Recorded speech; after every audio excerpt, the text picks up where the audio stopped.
mahirap ang Chinese Taipei pero you make it look easy ngayong gabi. Ano masabi mo? I think it started with our defense. Sabi nga ni Coach Tim, lahat mag-start sa defense, effort, fundamentals, and no offense namin, susunod na yan. So yun yung nangyari tonight.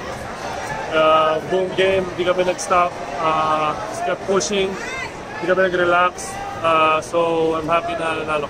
Brother, 2-0 kayo, great start for the program. Kasi ikaw being part of a program, kahit bata ka, paano masasabi mo for that start?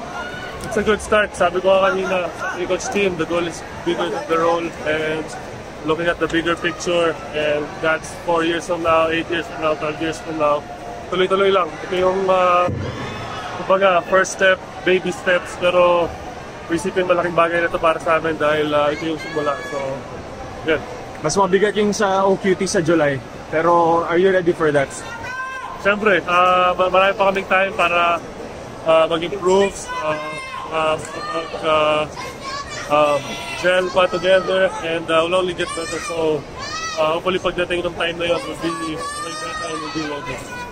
Kaya career high mo sa Seniors Gilas, anong sabi? Career high mo ngayon sa Gilas Senior? Para sa akin, happy lang ako sa paano namin. Happy ako na it's a really good team win. Lahat nag-contribute defensively, offensively.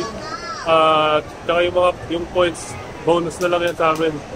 Happy ako na lahat nag-contribute, lahat nag-enjoy, pati mga fans. So, I'm very blessed. Wala rin na-injury sa team namin. So, yun.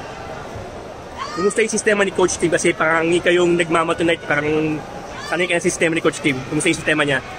Para sa player, kapag binigyan ka lang malaking role ng coach mo, kapag pinagkatiwalaan ka, binigyan ka ng minuto, talagang sky high yung confidence mo sa player, and hindi man niya sabihin na marapan sa akin, pero alam ko malaking tiwala sa akin ni Coach Tim, malaking tiwala ako sa kanya.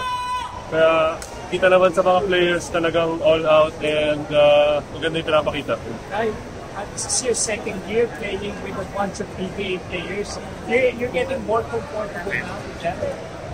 Yes, I mean, every day, just getting better. I feel more confident, I feel stronger. So, I'm happy na natulungan ko yung team ko manalo, and I'm happy na lahat nag-contribute, lahat na enjoy ang game.